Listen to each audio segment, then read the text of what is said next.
bonjour. Pour certains d'entre vous qui venaient régulièrement à la Maison de la Médecine et de la Culture, vous me connaissez déjà. Je suis un patient qui a collaboré avec Vincent Dumèche, que j'ai l'immense plaisir de vous partager. À ce à quoi il va parler, donc je vais lui laisser la parole. Monsieur le doyen, merci pour Jean-Michel, merci pour l'invitation. Je suis très heureux d'être là aujourd'hui à Nice. C'est un plaisir, c'est une ville qui me tient à cœur parce que ça fait 32 ans que j'habite au Québec, mais j'ai un petit accent français, comme vous pouvez le voir. J'ai malheureusement pas d'accent québécois, je ne pourrais pas vous faire cet élément-là. Et Nice a toujours été une ville chère à mon cœur pour différentes raisons. J'ai passé beaucoup de temps quand j'étais jeune ici. Alors la première raison pour laquelle je suis ici, c'est parce que je suis un patient. Donc je suis un patient atteint de plusieurs maladies chroniques. Je suis un hémophile sévère. Donc comme tout hémophile sévère, j'ai été toujours assez actif dans les soins. J'ai 46 ans, particulièrement dans les années 70. Comme beaucoup aussi les hémophiles sévères de mon âge, dans les années 80, j'ai été contaminé ici par le VIH et l'hépatite C. Donc j'ai été aussi pendant longtemps un activiste SIDA au Canada, à Montréal. Donc j'ai eu une vie un peu qui a traversé un certain nombre de problématiques de santé et à la fois aussi d'événements qui ont modifié passablement aussi l'allure des systèmes de santé et qui a beaucoup questionné, qu'on a beaucoup des problématiques aussi qui ont beaucoup questionné le système de santé en le poussant à ses limites. Alors que, comme vous allez pouvoir le voir dans cet asset-là, dont je co-dirige avec... alors c'est ça déjà, donc c'est à Montréal, c'est une initiative de l'Université de Montréal, le centre d'excellence sur le partenariat avec les patients et le public. Et je suis le co-directeur, donc je suis le volet patient de la co-direction, et l'autre partie de la co-direction est un médecin. Alors ça vous donne un peu déjà l'idée de ce qu'on fait à Montréal depuis 6 ans, c'est qu'on est en co-direction et en co-gestion et en co-construction sur tout. Alors on est nous-mêmes un laboratoire d'expérimentation, je dirais, de la relation patient-professionnel de la santé, et c'est un peu de ça dont je vais vous parler aujourd'hui. Donc ce centre d'excellence s'appuie à la fois sur l'initiative de la faculté de médecine et du centre de recherche du CHUV, donc on est attaché à la fois sur une structure hospitalière et une structure facultaire. Je n'ai aucun conflit d'intérêt à déclarer, c'est important. Nous avons reçu que des financements publics et nous avons toujours refusé tout autre type de financement, et notamment pharmaceutique, pour garder notre indépendance de pensée. Alors le modèle de Montréal, moi j'ai été pendant des années un consultant en stratégie, comme je l'ai dit un peu mon background en termes d'expérience patient, c'est beaucoup l'activisme SIDA, mais ça c'est dans les années 90. Et j'ai eu la chance en 2010, en fait en 2009, de croiser le docteur Jean Rouleau, qui était doyen de la faculté de médecine de l'Université de Montréal, et lors d'un exercice de planification stratégique, comme tout consultant en stratégie fait. Et finalement, on s'est rendu compte rapidement qu'on partageait une même vision, je dirais, du patient déjà, et de la façon dont les patients et les familles, leurs attentes, leur façon de rentrer en relation avec le système de santé, etc., comment ça évoluait de façon rapide, notamment effectivement le phénomène de l'accès à l'information, dont je vais revenir, qui est un changement majeur, d'après moi, d'après nous, dans les relations médecin-patient. C'est ce qui fait aujourd'hui qu'on est là et qu'on discute de ça. C'est que les patients aujourd'hui arrivent dans les cabinets des médecins non plus uniquement avec des symptômes, mais avec des diagnostics. Et le 10 minutes devient très très long, et c'est un enjeu majeur, et c'est un changement paradigmatique assez important dans la relation, et c'est ce qui nous permet aujourd'hui de réfléchir à ça.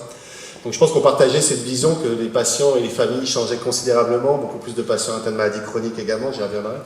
Et on s'est dit, ce serait peut-être intéressant d'avoir un patient à l'intérieur d'une faculté de médecine, intégré à la faculté de médecine, et de regarder un petit peu comment on pourrait assurer une perspective, donc ce type de perspective, et quel type d'influence un patient pourrait avoir dans une faculté de médecine.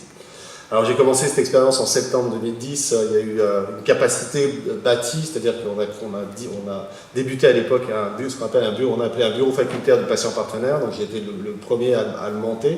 Et puis j'ai commencé à m'insérer à peu près dans toutes les réflexions et à amener avec moi d'autres patients. Très rapidement, on est devenu à peu près une douzaine. Donc on a été intégré dans toutes les instances de gouvernance de la faculté de médecine, sur toutes les réflexions autour des programmes. Ça tombait bien parce qu'on révisait à l'époque le programme de médecine, donc on a eu une douzaine de patients impliqués dans la transformation des programmes de médecine, donc tous des patients expérimentés ou des membres de famille très expérimentés. On commençait un petit peu à regarder ce qui se fait et comment surtout les pratiques de collaboration, la communication et l'éthique étaient enseignées dans une faculté de médecine. Aujourd'hui, pour vous donner une idée, on est 300 patients formateurs à l'Université de Montréal. Les cours sont déployés de la première année à la 8e année quand il s'agit des spécialités. Et on touche aussi aux 14 disciplines des sciences de la santé. Donc toute la formation à la collaboration et à la communication à l'Université de Montréal dans les sciences de la santé, les programmes ont été co-construits avec des patients et des familles et sont livrés avec des patients et des familles. Donc je vous parlerai un petit peu plus tard de ces détails-là. Vu des premiers succès qu'on a eu au niveau de la formation en éducation médicale et ensuite en sciences de la santé, très rapide en fait, dès 2010, on a commencé, dès 2011, on a commencé à avoir des beaux succès. Nos centres hospitaliers universitaires nous ont appelés aussi pour nous dire on aimerait bien impliquer des patients dans les comités d'amélioration continue de la qualité. Parce que le fameux mouvement de la qualité en santé, qui est comme une porte ouverte, malgré tout, effectivement, il y a quelque chose d'un peu spécial dans cette approche, mais elle a ouvert aussi une porte à réfléchir sur la qualité des services. Et tout ça avait débuté au Canada, en tout cas, en Amérique du Nord, beaucoup, sans patients et sans cliniciens, donc ça partait mal. Là, on commençait à chronométrer les infirmières pour savoir si elles étaient efficaces, ça vous donne un peu une idée d'où ça partait.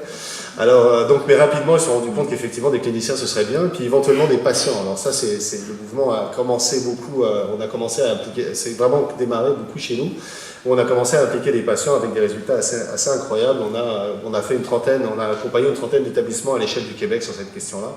Et puis depuis à peu près 3 ans, là c'est les réseaux de recherche, surtout à l'échelle canadienne, les instituts de recherche en santé du Canada, qui sont à peu près l'équivalent de l'INSERM, ont commencé à se dire effectivement que ce serait intéressant d'avoir des patients comme partenaires de recherche à l'intérieur des grands réseaux de recherche. Et on accompagne actuellement une dizaine de réseaux de recherche en arythmie, en transplantation, en douleur, en les problématiques de sommeil, etc. Donc on accompagne une dizaine de groupes de recherche qui aussi engagent des patients du début à la fin des réseaux de recherche.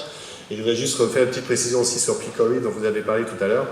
Une des particularités de PCORI, effectivement, de bâtir des indicateurs très orientés sur les patients, mais c'est surtout de faire de la recherche avec les patients, c'est-à-dire aucun programme de PCORI n'est financé si l'équipe de recherche n'est pas composée avec un patient et ils proposent, en fait, ils avantagent les équipes de recherche qui sont co-gérées avec des patients. Donc ça donc on est vraiment on est un terrain d'incubation de cette mouvance de dire comment les savoirs expérientiels des patients, et je savais ici les travaux de ce qu'on a utilisé bien sûr parce que les Français vous pensez beaucoup et vous pensez bien, mais c'est pas forcément tout le temps facile après de déployer ce que vous pensez, mais c'est déployé et exploité ailleurs, donc je vous rassure, et c'est exactement ce qu'on a fait avec la question des savoirs expérientiels des patients, qui est des concepts qui ont été développés à l'université de Paris 8, notamment par mon ami Luigi Flora ici, qui ont commencé à réfléchir justement à la valeur et qu'est-ce qu'étaient les savoirs expérientiels des patients, et on a pu rebondir sur ces travaux.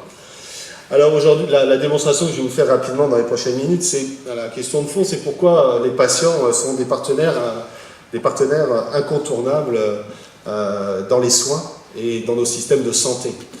Et je pense que la façon dont on a lu le système jusque-là a toute une série de biais qui ne sont pas forcément difficiles à démonter, mais qu'il faut certainement et qu'il faut bien comprendre. D'abord, le premier élément, je vais vous faire en 4 points. En Amérique du Nord, ça on fait 1, 2, 3, 4, puis on déplie les choses. Donc je vais vous faire une démonstration en 4 points. Le premier élément qui est majeur et qu'on oublie souvent, c'est qu'avant tout, les patients ne sont pas seulement des clients ou des usagers, comme vous avez dit, M. le doyen, mais aussi un maillon essentiel de la chaîne de production du soin. Ce qu'on oublie et ce qu'il faut absolument réhabiliter, c'est que le patient est un acteur de soins à part entière. Donc même quand on parle de relations soignant-soigné, c'est un biais. Il n'y a pas de relation soignant-soigné, il y a des relations soignant-soignant. Quand on y pense bien, la grande majorité des processus de soins, qu'on soit dans la maladie chronique et dans certains cas de maladies courantes, sont assumés à la maison par les patients et leurs familles. C'est vrai pour une grippe, c'est vrai pour un rhume, c'est vrai pour l'ensemble des maladies chroniques. Donc en fait aujourd'hui, ce qu'on a complètement oublié dans le système aujourd'hui, c'est que, encore une fois, le soin est d'avant tout livré sur lui-même, par le patient par lui-même ou sa famille. Alors, et c'est aussi, on verra le résultat d'une vue en fait très hospitalo-centrée de nos soins. Alors, il y a ce chiffre, la raison pour laquelle on réfléchit à ça aujourd'hui, puis qu'on se pose cette question-là, c'est ce chiffre. Vous pouvez le trouver élevé, mais on a des variations de calcul de la maladie chronique. Par exemple, en Amérique du Nord, on considère les cancers comme une maladie chronique, hein, parce que on guérit rarement complètement d'un cancer, mais on n'en guérit quasiment jamais psychologiquement, et je dirais au niveau de ce que ça a changé dans la vie. Mais donc ça, c'est les chiffres qui viennent de l'OMS et qui viennent aussi beaucoup des États-Unis et du Canada. Donc 50% à peu près de la population dans les pays occidentaux est atteinte d'une maladie chronique. Donc on a une vraie problématique de ce type-là. C'est ce qui vient de challenger, c'est ce qui vient aussi remettre en question passablement la façon dont on forme nos médecins, parce que si on continue à former nos médecins pour guérir, on va avoir un problème, puisque une grande majorité des patients qu'ils vont rencontrer, et je dis bien une grande majorité des patients qu'ils vont rencontrer, ils ne pourront pas les guérir, donc ils vont surtout les accompagner. Alors déjà, on voit le type de remise en question que ça pose dans le système. Ça, c'est une réalité qui est assez évidente, et on voit tout de suite les conséquences que ça pourrait avoir sur l'éducation, mais aussi sur la façon dont on rentre en relation avec les patients au quotidien. Mais la côté positif de ce chiffre négatif, c'est qu'on a aujourd'hui des millions de personnes qui expérimentent et observent le système de santé sur une base quotidienne. Donc on a des millions de personnes qui construisent des savoirs au quotidien, des savoirs tacites, des fois explicites, et qui tranquillement sont des partenaires à part entière du système et connaissent très très bien ce système et aussi connaissent de mieux en mieux des façons de prendre soin d'eux-mêmes. Alors c'est ce sur quoi on a travaillé à l'Université de Montréal dès le départ, c'est que quand on a commencé à amener des patients au sein de la faculté de médecine, la première question qu'on s'est posée, c'est est-ce qu'on partage la même vision du soin, finalement, cette vision là, avec les maladies chroniques qui arrivent, etc., ces changements de paradigme assez paradigmatiques, est-ce qu'on partage la même vision avec nos collègues éducateurs, donc médecins, mais aussi avec d'autres collègues professionnels de la santé? Alors, rapidement, on s'est tous entendu qu'effectivement, la vision paternaliste du soin, qui est encore très actif dans les soins aujourd'hui, et on espère toujours tourner un peu la page, mais on a de la difficulté, on a du mal. C'est bien entendu pas ça qu'on veut enseigner à nos étudiants en médecine, donc ça on était tous d'accord là-dessus. C'est pas la vision qu'on partageait, mais la vision sur laquelle il fallait tourner une page et passer à autre chose. À l'époque, à l'Université de Montréal, on enseignait beaucoup autour des approches centrées.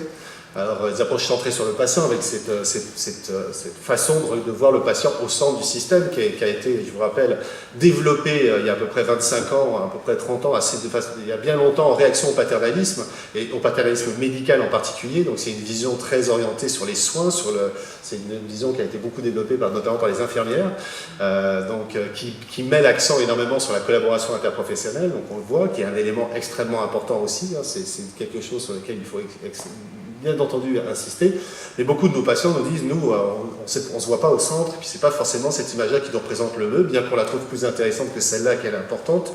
Nous, ce qui nous intéresse, c'est de nous retrouver à l'intérieur de l'équipe de soins, à l'intérieur du cercle, parce que nous sommes des acteurs de soins, parce que nos familles sont des acteurs de soins, et qu'à ce titre-là, nous sommes membres à part entière de l'équipe de soins.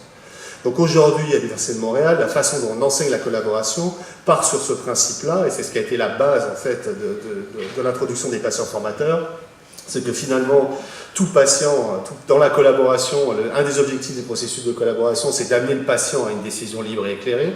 C'est pas mettre la décision libre et éclairée comme un prérequis d'un principe, mais la mettre comme une méthode éducative, remettre le patient en action pour lui donner la possibilité de prendre des décisions quand il est capable d'en prendre. C'est de partir du principe qu'éventuellement il a des savoirs expérientiels qui se construisent à travers son expérience de la vie avec la maladie, qu'il est capable de développer des compétences, donc il a une capacité à prendre soin de lui-même et à développer des compétences de soins, et bien entendu que son statut n'est pas un statut d'une personne qui est prise en charge par une équipe de soins. On essaye de retirer aussi ce vocabulaire de prise en charge, parce que prise en charge, ça veut dire ce que ça veut dire. Prise en charge, c'est prise en charge, et on pense que c'est un vocabulaire qui vient directement du vocabulaire paternaliste. Finalement, c'est plutôt une personne qui travaille, qui est accompagnée par une équipe de soins, qui est membre à part entière de cette équipe de soins. Donc, nos 3000 étudiants des sciences de la santé sortent aujourd'hui avec cette vision cette vision du partenariat où ils considèrent le patient comme un acteur de soins et donc membre à part entière de l'équipe de soins, ce qui change énormément de choses au niveau de la façon ensuite dont on va considérer la collaboration et éventuellement la communication. Et dernier élément majeur aussi, qui avait été soulevé par les patients et qui a été intégré dans la formation, c'est sortons du paradigme curatif en mettant comme objectif au processus de soins, non plus un objectif uniquement curatif, qui est nécessaire, qui est là, qui est bien entendu, mais surtout la réalisation d'un projet de vie, la continuité d'un parcours de vie, qui peut aussi être la mort. Hein, donc, qui peut prendre différentes teintes et qui peut varier en fonction effectivement des individus, de leurs choix, de leurs préférences et de là où ils en sont dans la vie.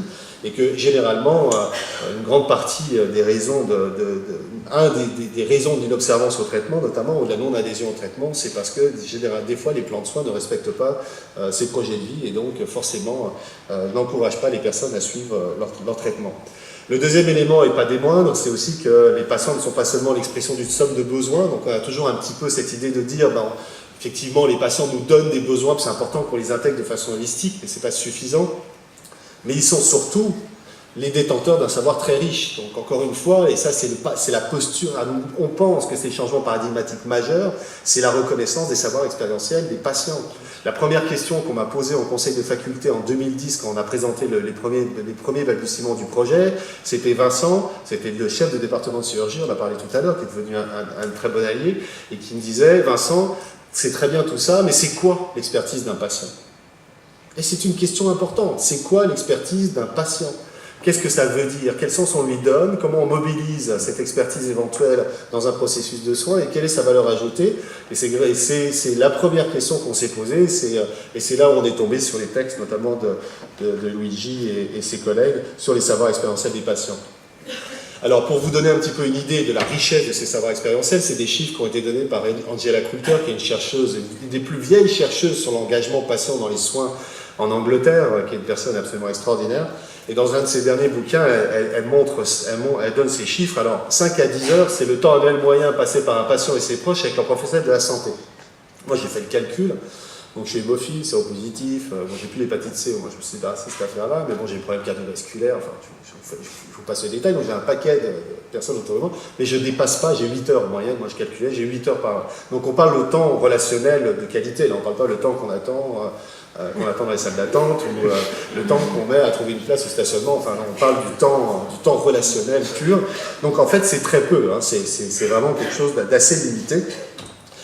Comparativement à 6000 heures, qui est le temps annuel moyen passé par ce même patient, ses proches, le réseau qui mobilise, pour le patient prendre soin de lui-même, et ses proches et le réseau qui mobilise pour prendre soin du patient. Aujourd'hui, on est complètement concentré sur ce 5 à 10 heures. Donc on essaye d'optimiser 5 à 10 heures, alors que les soins se passent encore une fois à l'extérieur. Donc c'est 6000 heures, donc aujourd'hui on a un véritable problème, surtout quand on regarde l'ampleur que prennent les maladies chroniques, c'est qu'en fait les gens sont laissés à eux-mêmes, à l'extérieur des structures hospitalières, à assumer des responsabilités de soins qui sont d'une ampleur considérable. Et ça aussi c'est quelque chose qu'on ne voit pas, qu'on oublie. Par exemple, il y a souvent des journalistes qui nous ont posé la question, qui nous posaient la question sur le patient partenaire en disant oui, mais est-ce que le patient partenaire, c'est pas une façon de reporter des responsabilités vers le patient? Et la réponse est assez simple, c'est de dire, avant de réfléchir à ça, réfléchissons aux responsabilités que les patients et les familles ont déjà, et le manque d'accompagnement qu'on a pour les aider à assumer ces responsabilités-là.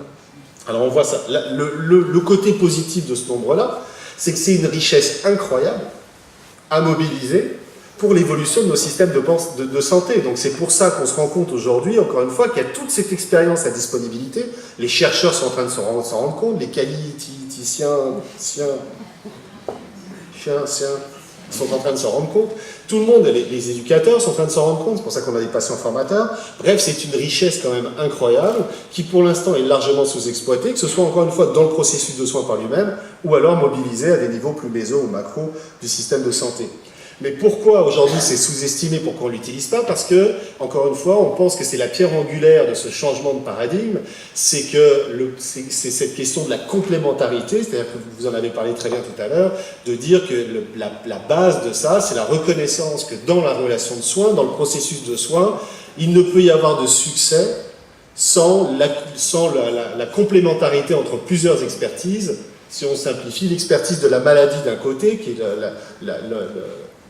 le terrain de jeu de nos amis professionnels de la santé, qui est le cœur de leur métier, et généralement qui font très très bien, mais qui doit être absolument complémenté par une autre type d'expertise sur lequel on a énormément travaillé et décrit. On ne pourra pas y passer à travers aujourd'hui, mais on pourra, Luigi aura largement l'occasion peut-être de vous faire un petit laïus là-dessus, puisqu'on a développé un cadre de compétences autour de ça, donc qui est l'expertise de la vie avec la maladie. Donc il y a un côté, une pensée universelle, avec une capacité à faire de la médecine sur l'évidence, sur les meilleures preuves, sur la science, avec une nécessaire contextualisation du soin à travers, bien entendu, la compréhension, les perceptions et la condition spécifique des patients. Et il n'y a que eux, bien entendu, qui disposent et qui connaissent ce contexte précis-là. Et c'est là où on peut parler, à partir du moment où il y a une reconnaissance de ces savoirs, il y a surtout une reconnaissance qu'il n'y aura pas, encore une fois, de réussite dans le processus de soins sans cette complémentarité, qu'on est capable éventuellement de parler de co-construction dans le soin, et éventuellement de co-leadership, parce que bien entendu, ça va passer aussi par un partage du pouvoir, une prise de décision partagée, en tout cas une réflexion un objectif commun avec, je dirais, une mobilisation commune et des moyens qu'on mobilise ensemble.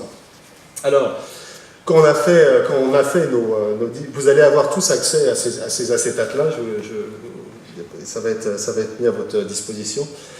Alors, qu'est-ce que ça veut dire concrètement dans les soins, quand on parle de partenariat dans les soins? Alors ça, c'est quelque chose qu'on a fait suite justement à la trentaine de comités d'amélioration continue de la qualité où des patients ont été impliqués. C'est les thématiques qui sont sorties, qui sont vraiment les éléments clés qui sont sortis quand on pose la question notamment aux patients, mais même aussi aux cliniciens, parce qu'ils se rejoignent souvent quand ils travaillent ensemble sur les mêmes constats. C'est quoi les éléments sur lesquels il faut travailler? Bon, bien entendu, la base, c'est l'annonce du diagnostic. On sait très bien qu'une mauvaise annonce de diagnostic est un élément majeur au départ dans la façon dont ensuite on va vivre la maladie. On l'a vu en santé mentale, on l'a vu en cancer particulièrement. La façon dont le diagnostic est annoncé est un élément traumatique à différents niveaux et ça dépend beaucoup du contexte et du type de l'annonce. C'est bien entendu l'information qu'on va donner aux patients et comme il a été dit tout à l'heure, c'est pas une question juste de donner l'information, c'est une question de donner l'information au bon moment, synchronisée sur les capacités de la personne à recevoir cette information. Donc c'est un système d'apprentissage réfléchi, c'est un système d'éducation thérapeutique réfléchi, adapté à la fois au processus de soins en soi, mais aussi à la capacité du patient. On n'est pas dans des démarches où effectivement on donne de l'information juste après le diagnostic, par exemple, qui ne sert strictement à rien. Alors, donc c'est véritablement un véritable système d'information construit pour aider le patient à construire sa connaissance, l'intégration systématique de son contexte de vie dans le raisonnement clinique. Alors ça va éviter certainement les problématiques endémiques de non-observance en traitement. Bien entendu, le développement des capacités d'empathie et d'intelligence émotionnelle ont été beaucoup soulevés. La question de la négociation et de la validation des choix de traitement. Et bien entendu, le développement systématique des compétences, parce que la chose la plus importante pour l'ensemble de nos patients, et c'est systématique à chaque fois qu'on leur pose, on leur dit « c'est quoi ton objectif quand tu es à l'hôpital ?» C'est d'en sortir. C'est quoi ton objectif? Mon objectif, c'est de reprendre une vie normale. Mon objectif, c'est de me réintégrer malgré la maladie, malgré les problématiques. Donc ça, c'est assez facile finalement à intégrer systématiquement dans le processus de soins et d'en faire un objectif, un méta-objectif qui transcende généralement passablement les autres. La troisième réponse à la question de pourquoi les patients sont des partenaires incontournables, c'est qu'ils ne sont pas donc uniquement des usagers du soin, mais ils sont aussi des observateurs. Donc là, on rentre à un niveau plus méso et macro. Donc on oublie souvent, encore une fois, quand, par exemple, un des éléments importants, c'est vrai en France, c'est vrai un peu partout, c'est que quand il s'agit de réfléchir à l'évolution du système de santé, on y réfléchit en vase clos. C'est-à-dire que les hôpitaux y réfléchissent entre eux, les médecins vont réfléchir entre eux, chacun va y réfléchir en vase clos, et bien entendu, on ne voit que très rarement des patients. Je vais passer 2 jours à Nice avec certains de vos gestionnaires de santé en France, et c'est exactement ce qui s'est passé. Et vous inquiétez pas, c'est vrai un petit peu partout. Alors on est vraiment dans un truc très particulier dans le système de santé, c'est qu'on a véritablement 2 univers qui ne communiquent pas et qui ne rentrent pas en relation, parce qu'on est encore dans une logique où très paternaliste, même à des niveaux méso-macro finalement. On réfléchit, on sait ce qui est bon pour le patient et on réfléchit pour lui. Le problème, c'est qu'en faisant ça, ça nous maintient, c'est-à-dire en évitant par exemple d'avoir des patients dans des comités d'amélioration continue de la qualité, qu'est-ce qui se passe? Qu'est-ce qu'on a vu concrètement?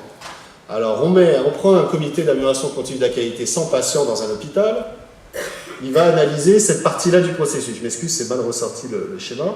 C'est-à-dire qu'il va analyser la partie du processus de soins où finalement le patient rentre à l'urgence, ou peu importe de quelle façon, on stabilise sa situation, il est hospitalisé, éventuellement il est stabilisé, ou voire il va rentrer dans une phase de réhabilitation, puis à un moment on va le sortir du système. Donc on va beaucoup se concentrer sur une vue très hospitalo-centrée, et c'est ça un des problématiques des comités d'amélioration continue de la qualité, ou la façon dont on pense à la qualité, c'est qu'elle est très hospitalo-centrée.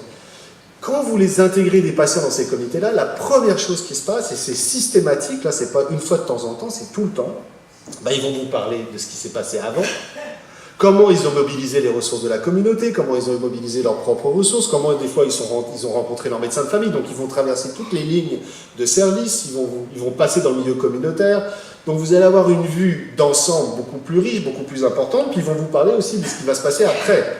Donc rapidement, on passe d'une vue hospitalo-centrée à une vue qui est orientée sur le parcours du patient. Donc là, en ce moment, le buzzword là, que tout le monde utilise, c'est on oriente nos soins sur le parcours du patient. Hein, on reste orienté, on veut s'assurer qu'on n'est plus dans une vue hospitalo-centrée, mais on est orienté sur le parcours du patient. La chose qui est certaine, c'est que si on veut faire ça, on ne pourra pas faire ça sans les patients. Parce que si on fait ça sans les patients, il va nous manquer des gros bouts du parcours. Donc il y a une obligation par ce mouvement-là, et c'est pour ça que Picori, notamment aux États-Unis, et certains mouvements en Angleterre, ont poussé sur la participation des patients en qualité et même en recherche, parce que c'est le seul individu qui a une vue systémique de l'ensemble de l'œuvre, c'est le patient. Il n'y en a pas d'autre. Donc si on ne l'a pas, on se prive de cette vue-là, on se prive de cette compréhension-là. Et imaginez en plus la richesse de patients atteints de maladies chroniques qui expérimentent par exemple ce CHU sur une base régulière depuis peut-être 5, 10 ans, certains 15 ans. Imaginez le type de savoir qu'ils ont cumulé, le type de feedback qu'ils peuvent redonner, jusqu'à quel point ils peuvent aider à l'amélioration éventuelle des soins. Donc ça, c'est bon, on a la même réflexion en recherche. Une des raisons pour laquelle on pousse énormément l'implication des patients en recherche. Pourquoi ? Parce que si vous regardez la recherche en santé de façon générale, et on met hors de ça l'Angleterre, parce que l'Angleterre a fait déjà son mouvement, et vous allez voir les résultats, c'est qu'à peu près 80 à 90% de la recherche en santé aujourd'hui est concentrée sur la recherche biomédicale et clinique. Et on a un 10-20% sur la recherche sur l'organisation des services, justement, dont on aurait besoin à certains moments de gestionnaire de la santé, ou tout ce qui est facteurs psychosociaux, sciences sociales, etc. Donc cette partie-là est totalement sous-estimée. Quand vous amenez des patients dans des réseaux de recherche, par exemple, là, on accompagne les réseaux de recherche en arythmie, quand vous les amenez très en amont dans le processus à réfléchir avec eux sur les orientations du réseau de recherche, ils vont pousser systématiquement tout ce qui touche à la vie avec la maladie. Donc ils élargissent les projets de recherche, ils élargissent les protocoles de recherche, et ils permettent finalement d'avoir encore une fois une vue beaucoup plus systémique, même du protocole de recherche en lui-même, et poussent énormément finalement à une vue beaucoup plus globale de la recherche. En Angleterre, on applique des patients dans la recherche depuis des dizaines d'années, et c'est la recherche en santé, les différents niveaux d'investissement dans la recherche en santé se sont équilibrés, parce que c'est à peu près de l'ordre de 50-50 aujourd'hui. Quatrième point, qui est un point majeur, qui fait en sorte que ce mouvement-là, non seulement est important, mais ne va pas s'arrêter, et ne sera donc pas éphémère, c'est qu'on a de plus en plus de patients connectés. Donc là, la connexion, j'étais à San Francisco à Noël, il y a une professeure de Stanford qui m'expliquait qu'elle avait testé le dernier outil Google où on rentre quelques diagnostics, on rentre quelques symptômes, il donne un diagnostic juste à 95%, donc il n'est pas encore sorti parce qu'il y a ils aimeraient bien monter jusqu'à 98%, mais on se comprend qu'on rentre dans cette ère-là. On rentre dans cette ère-là, donc l'information aujourd'hui qui est accessible sur le net, il donnera une information qui est de plus en plus précise et de plus en plus adaptée aussi, parce qu'effectivement elle n'a pas toujours été adaptée, mais elle est de plus en plus adaptée. Donc on rentre dans cette ère de la connexion, on rentre dans cette ère donc, du Dr Google, de l'Apple Watch, de tous les objets connectés aussi. J'ai eu une Apple Watch pour Noël, à Noël, puis pour mon anniversaire plutôt en octobre, et je me rappelle la première fois qu'elle a bipé parce que mon niveau cardiaque était super élevé. Je me considère comme un patient quand même relativement expert de ma santé, et j'ai paniqué là, je me suis dit mince, est-ce qu'il faut que j'aille à l'urgence, est-ce qu'il ne faut pas que j'y aille, et c'est juste une Apple Watch. Et en ce moment ils sont en train de tester des espèces d'électrocardiogrammes branchés en permanence, enfin bon, on imagine très bien ce que ça va devenir, et on y est là, ça existe, les technologies existent, elles vont être embarquées, elles vont essayer, donc le patient va posséder de plus en plus d'informations, va se monitorer de plus en plus, et donc va juste accélérer ce type de mouvement. Donc il faut se préparer, il faut préparer nos étudiants en médecine, parce que ce n'est pas juste une tendance, mais on est dans un vrai changement paradigmatique. C'est pour ça qu'on implique donc, qu'il y a ce grand mouvement d'impliquer des patients à la fois dans nos hôpitaux, hein, dans la qualité, mais aussi dans la gouvernance de nos hôpitaux. Il y a beaucoup d'expériences qui sont faites en Amérique du Nord là-dessus. Dans les politiques de santé, les futures orientations de la qualité du Québec ont été élaborées en collaboration avec des patients et des cliniciens. Dans la recherche, et puis bien entendu dans l'enseignement, qui a été parmi nos premières expériences. Rapidement dans l'enseignement, je finirai là-dessus. Bon, on a la simulation. Hein, donc, quand on regarde le continuum des patients formateurs que nous avons construit, je le dis parce qu'il a été décrit dans des conférences en France sans avoir été cité, donc je dis que c'est quelque chose qu'on a construit déjà il y a quelques années maintenant. Le premier patient formateur, c'est le mannequin. Bon, il ne parle pas beaucoup, il n'est pas très expressif, mais bon, il joue son rôle sur les aspects techniques extrêmement importants. Il y a les fameux patients simulés, des acteurs. Là, on est vraiment dans l'utilisation de patients, mais là, il faut faire vraiment très attention, sur des compétences techniques de base. On n'ira pas beaucoup plus loin avec des acteurs, et puis ça, on commence à le comprendre dans les résultats qu'on a. Des patients standardisés qui sont comme on utilise des patients comme des acteurs, enfin on utilise des personnes comme des acteurs, mais c'est des vrais patients, mais bon, ça ne fait pas une grosse différence.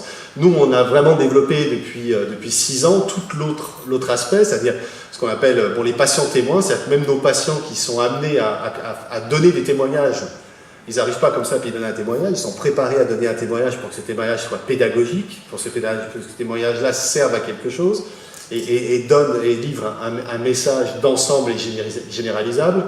On a nos patients qui sont impliqués dans tous les cours sur la collaboration de nos 14 disciplines des sciences de la santé.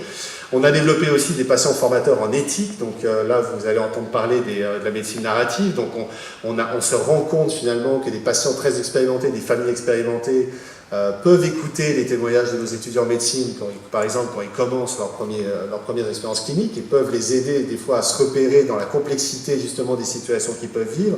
Donc ça, on a expérimenté ça, et actuellement tous nos étudiants en médecine expérimentent ça, et on a eu passablement de succès avec ça. Et puis finalement, le dernier niveau de patients que Luigi, c'est le dispositif que Luigi a monté à Montréal et duquel on est extrêmement fiers, c'est les patients mentors.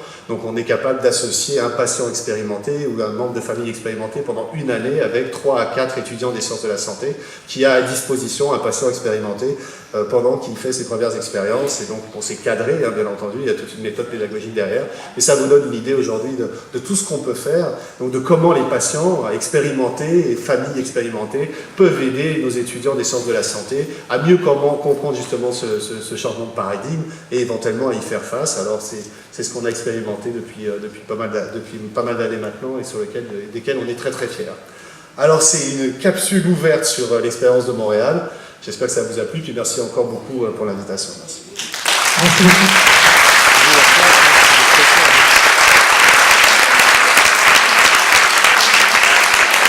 Je vous invite, parce que moi j'ai pris proximité avec Vincent pour vous poser des questions, parce qu'on travaille le concert à peu près en continu, donc si quelqu'un veut poser une question, c'est le moment. Moi j'aimerais savoir ce que vous faisiez avant d'être malade.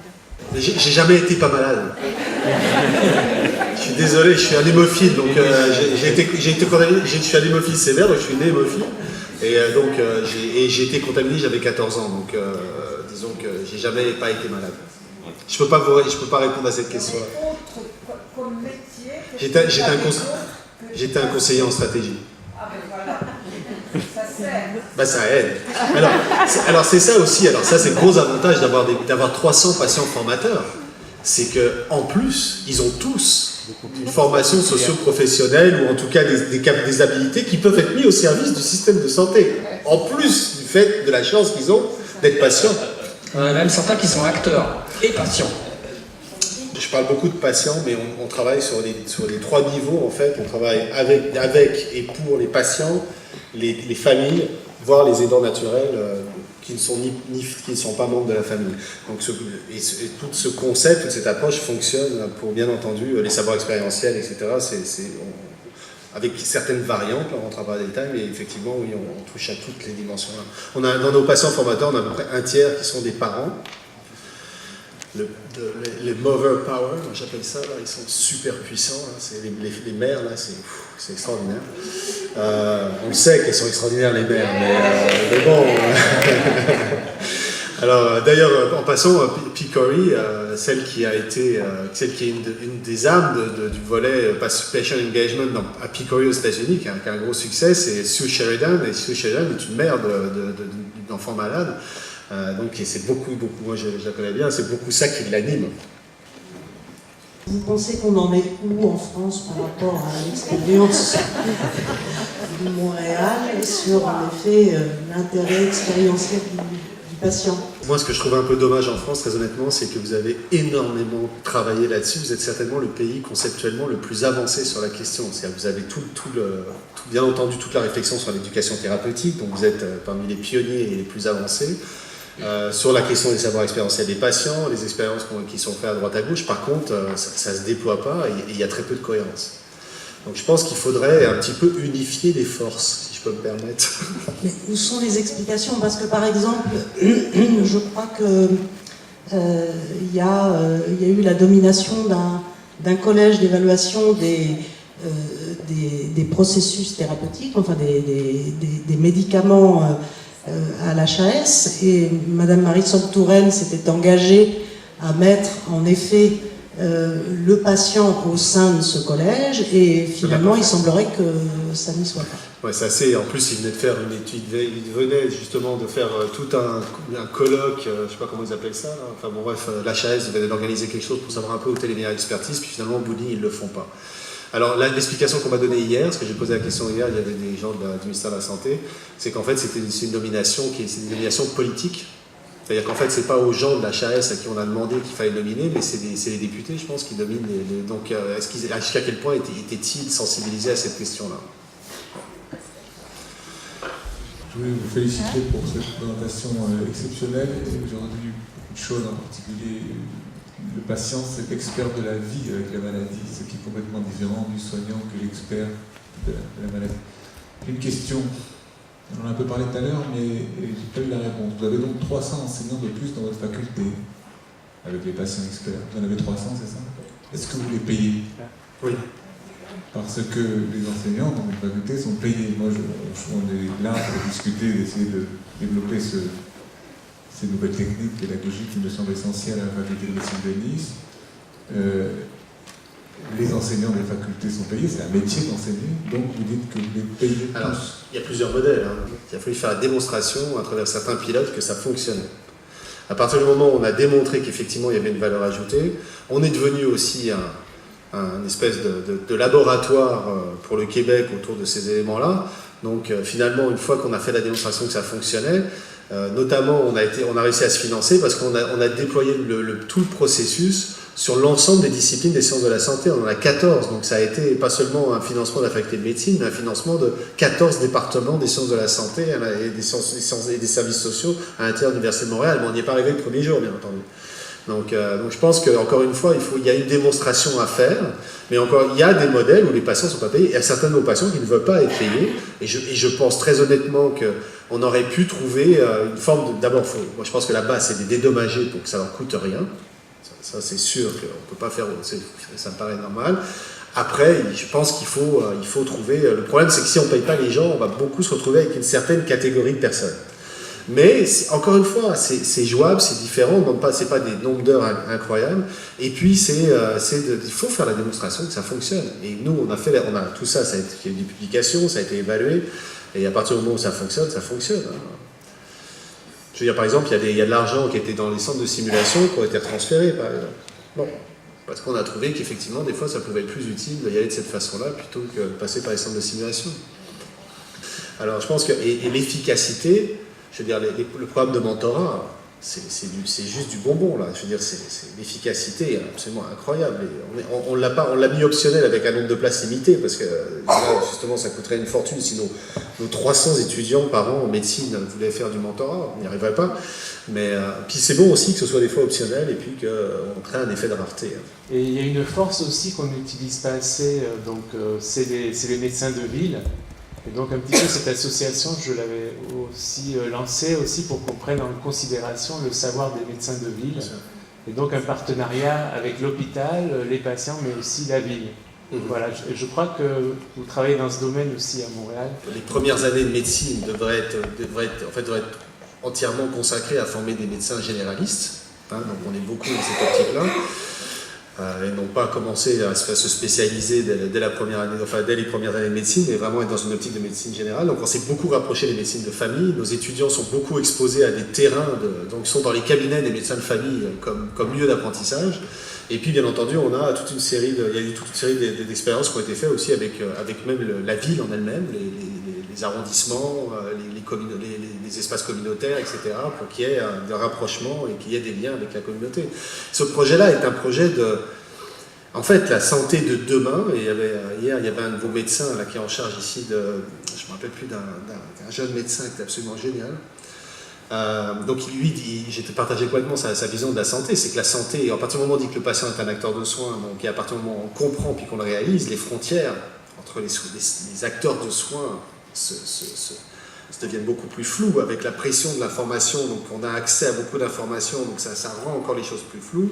Donc toutes les frontières, donc l'idée un petit peu, c'est de faire d'une vision très hospitalo-centrée à rentrer dans une vision communautaire, avec moins de frontières, avec moins de hiérarchie au niveau des savoirs, puis que la santé soit vraiment démocratisée. Donc je pense que la question, c'est ça l'idée de fond, et bien entendu, tous les acteurs, et notamment ces acteurs-là, sont des acteurs importants. Mais ça... Là, on n'en parle même pas à nos étudiants en médecine, parce que je pense que là, on va totalement les perdre, mais effectivement, c'est... La standardisation, l'industrialisation, la chimie et la médecine basée sur les preuves avaient fait disparaître cette compétence. Et que, à l'heure où la nécessité de retrouver de la résilience dans une société qui est en train de s'effondrer, je pense que redonner de la compétence aux gens, c'est indispensable. Merci.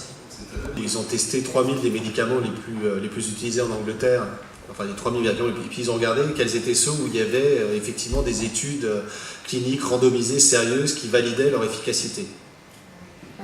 Combien de pourcentage sur 3000 médicaments ont des études cliniques randomisées qui valident leur efficacité?